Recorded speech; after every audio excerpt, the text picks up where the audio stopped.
世界上最大的迪士尼邮轮终于要起航了，这简直就是一个能在海上移动的城堡——迪士尼探险号。它不仅是目前亚洲最大最新的超级邮轮，而且竟然还有海上过山车、海上烟花秀。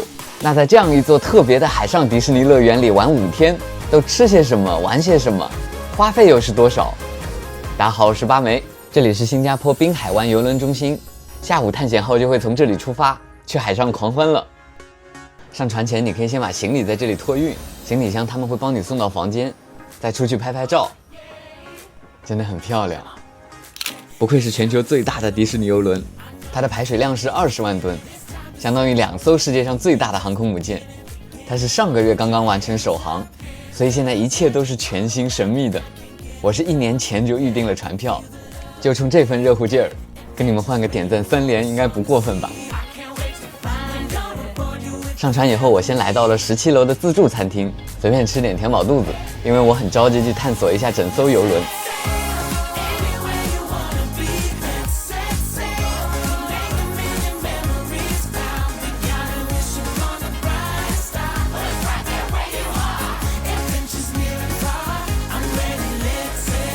这艘邮轮一共有18层甲板，船上一共有20多家各种主题的餐厅，而且绝大部分的餐厅都是免费的。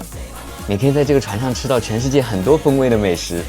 这次我准备不额外花1分钱，看看都能吃到些什么。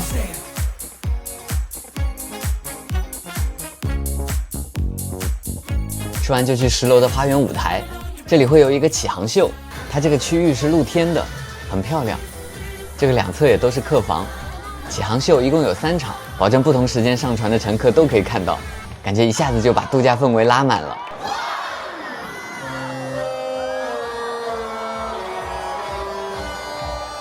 现在就准备带大家看看我的房间，门卡会放在这里。我订的是一个带阳台的海景房，它的每个房间都会有不同的主题，我订之前是不知道的。你先进。狮子王的主题，我最喜欢狮子王了。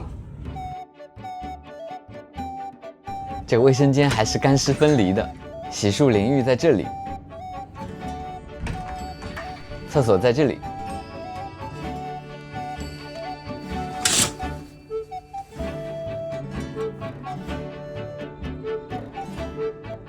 好爽啊！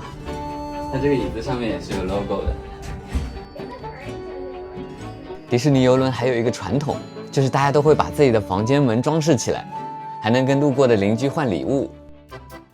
这是我精心制作的物料，是一张老黄历，给隔壁的外国邻居都发一发，文化输出一下。这是我收礼物的小袋子，挂在门上。收到很多礼物呢，还有白色恋人，这是什么？棒棒糖，还有一个露西法。每次回房间的时候都会收到一些新的小礼物，等到最后一天结算的时候，我再给你们看看我收到了多少礼物。如果有收到我的老黄历的朋友们，又刚好在看这个视频，欢迎来评论区集合。坐邮轮还有很多必须要带的东西和不能带的东西，比如邮轮的房间都是不提供拖鞋、牙刷、牙膏的，这个记得一定要自己带。转换的插头，还有这个迪士尼邮轮呢，女生是可以带卷发棒的，因为考虑到大家要做造型拍照，这个印象中很多邮轮是不让带的。还有很多不能带的东西，上船前一定要仔细查看。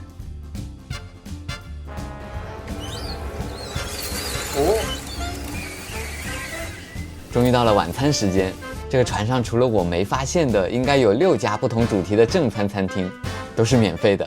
每天的晚餐你在哪个餐厅吃饭都是安排好的，这样能保证所有人都能体验到不同主题餐厅的乐趣。还有一个很有意思的是，晚餐的餐厅大家都是拼桌的，迪士尼会根据你上船时填的信息，把可能会有更多共同语言的人分在一起，比如国籍、年龄，是不是有孩子。我们这桌是6个人，都是没有孩子的同龄人。后面几天的晚餐，我们6个人也会被分在一起吃饭。今天晚餐的这家餐厅叫航海家餐厅，我点了酥皮鸭、泰国船面，还有牛排，全都是不限量的，只要你吃得下。菜单上的都随便点。它这个酥皮还是挺酥的，它这个鸭肉都是拆散的，里面有一些松子。这个是叫泰国船面是吧？这是鸡肉和虾，没有筷子。还是喜欢用筷子吃面，这个兜都兜不起来，哎，兜起来了，很硬这个面条。吃着吃着，米奇和米妮还有唐老鸭就会从你身边经过，根本不能专心吃饭。牛排倒是烤得还不错，很嫩呢。这个是香芋味的布丁。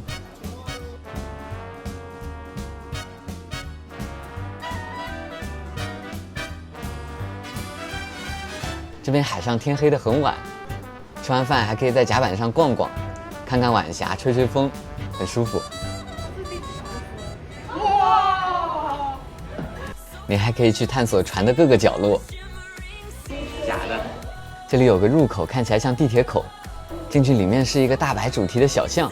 这个也都是假的，做得很真嘞。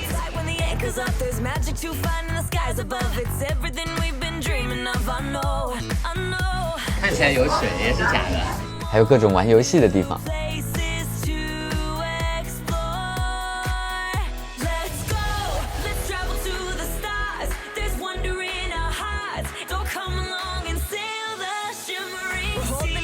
这里还有卖各种限定的周边。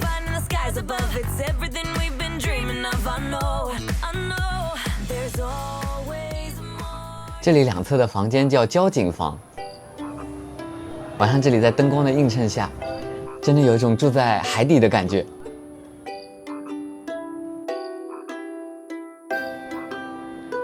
这两边还有一些餐厅，会开到午夜，比如这个印度风味的餐厅。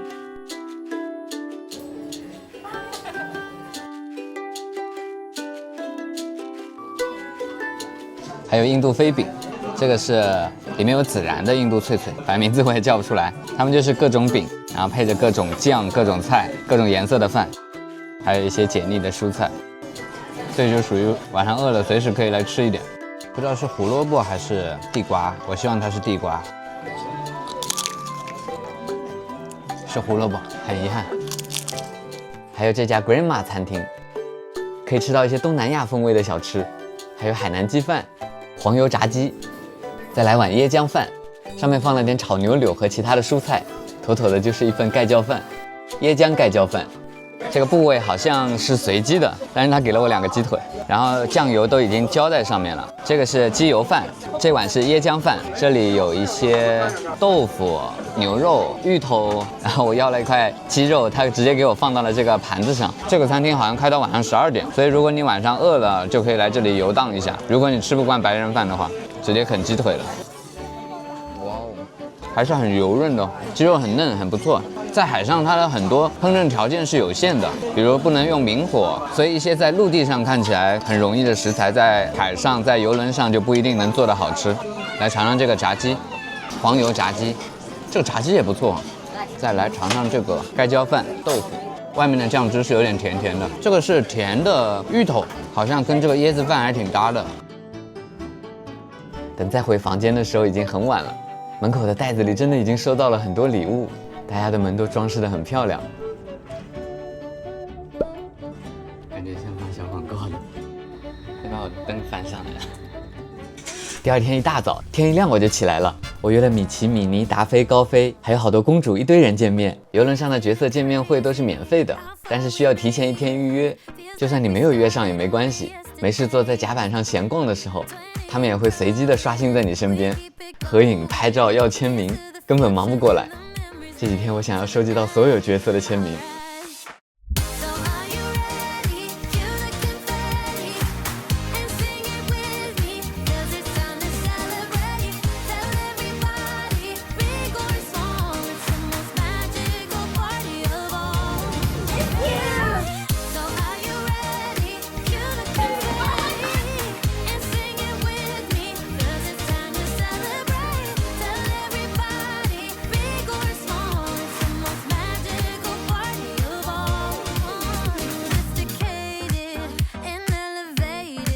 石楼花园这边有一个很好吃的汉堡餐厅，排队的人很多。汉堡肉他们都是现烤的，有很多口味可以选。我选了一个安格斯牛肉堡，还有一个蓝纹奶酪的。薯条你也可以选土豆的或者红薯的，推荐你们选这个红薯薯条，真的很好吃，还挺甜。这个汉堡肉你看着它好像是有一点柴柴黑黑的，但其实不是，里面很多汁很嫩。这个蓝纹奶酪吃起来好像是有一股咸咸臭臭的味道，我还挺喜欢这个臭臭的味道。这个应该是经典的，它里面放的是车打芝士，然后它用的都是安格斯牛肉的汉堡排。在这个汉堡店的对面，还有一家吃烤爸爸的店，有沙威玛。它这个是电动的发肉，烤肉不是用卷饼包的，而是装在皮塔饼里，也很不错。还可以吃到好吃的茄子泥和鹰嘴豆泥，就是之前在去土耳其的那个视频里吃过的。这个船上各个角落都有一些自助的饮料机，什么可乐、雪碧、柠檬茶之类的软饮，还有牛奶和咖啡都可以免费喝。目前探险号的航线都是中途不停靠的，这几天一直都在大海上航行。除了你低头看向大海的时候，几乎感觉不到船在动，完全不会感觉到晕船什么的，就像个移动的城堡。今天晚餐的这个餐厅很特别，叫动画师调色板。落座以后，每个人可以在这个画纸上设计一个自己手绘的角色。吃饭的时候，大家设计的角色都会在墙上的电视上跳舞。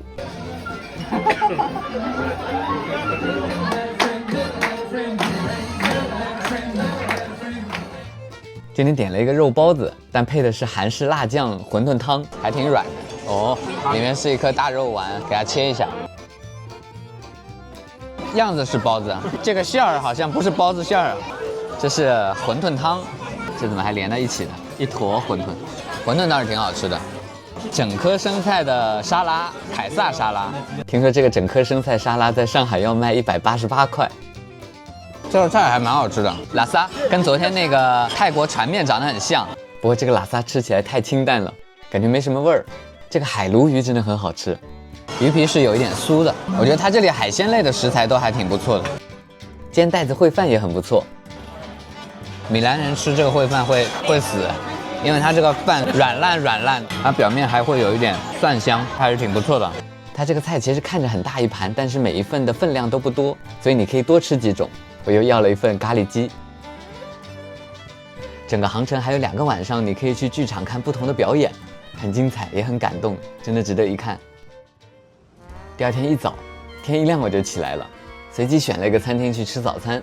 反正在船上，不管你想睡到什么时候，起床都有饭吃，有自助的餐厅，也有菜单点菜的餐厅，还可以叫客房服务送餐到房间。每个餐厅都会有自己的主题，就选自己喜欢的。我选的这个餐厅叫夏季魔法餐厅，有很漂亮的窗户，外面就是大海，拍照很好看。如果你吃不惯白人饭、印度饭，这里还有粥、馒头、春卷什么的。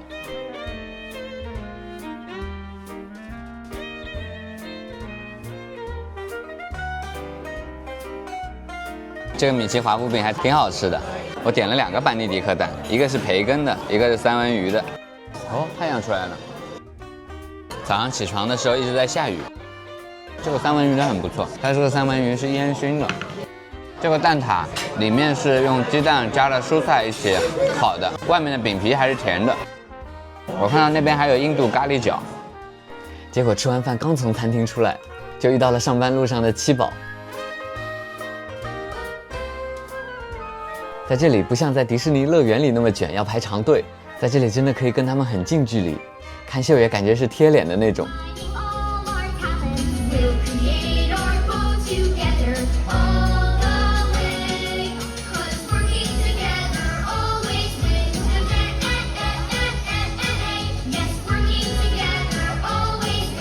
每天都可以跟你喜欢的角色互动。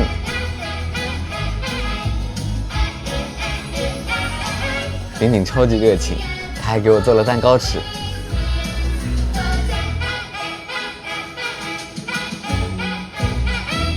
晚上在这个舞台还可以见到复仇者联盟大集结。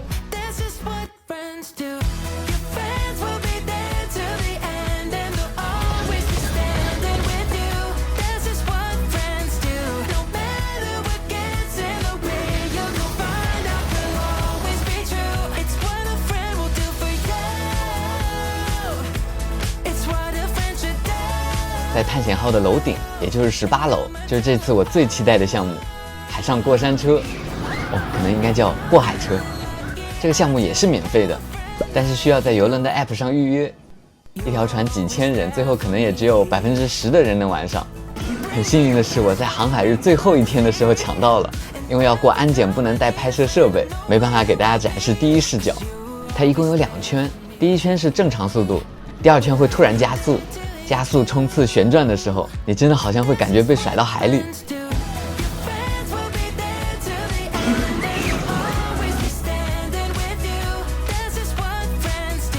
除了过山车，这里边上还有一些小孩玩的项目，反正不要钱，还是玩了一下。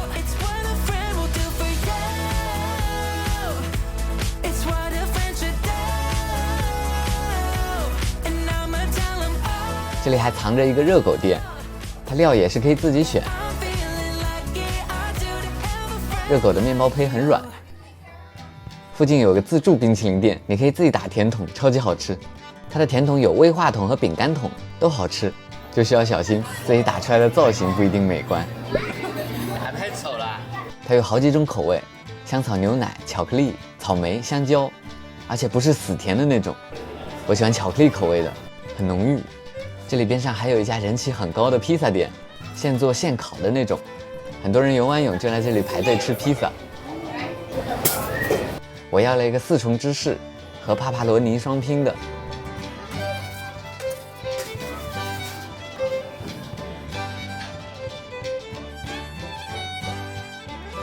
今天晚上吃饭的这家餐厅叫皮克斯市集，这里中午是自助餐，晚上是可以自己菜单点菜。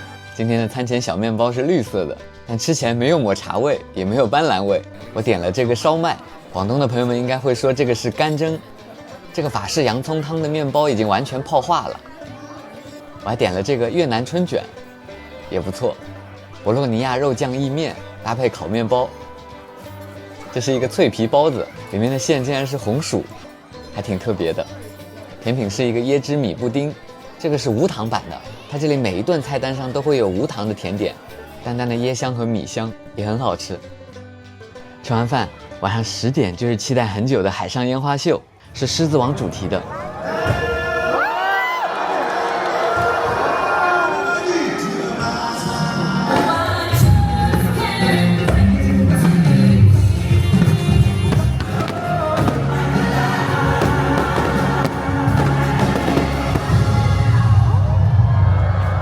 第一次在海上看烟花，真的会感觉很特别，很开心。晚上不想睡觉，还可以在广场上参加无声派对。给你们看看这几天我一共收到了多少礼物，真的是满满一床的礼物。但是清点的时候，我发现少了好几个特别好看的，所以大家还是要及时把门口的礼物收回来。这个应该是日本的游客送的，这个是澳大利亚的日月潭的奶茶，胡椒的。那最后再来揭晓这次迪士尼游轮的花费，不算来回新加坡的机票、船票加上税还有小费，以及船上全程的 WiFi， 大约是$1330一个人。那你们觉得划不划算？你知道这几天每天在游轮上都只睡不到6个小时，而且每天15000步，反正每天的行程都是安排的满满的。当然你也可以很佛系的在阳台或者甲板上晒1天的太阳。那这期的巡回演吃会，迪士尼探险号版，希望大家看得开心。喜欢演吃会系列，记得一定要给这个视频点赞。我们下期再见。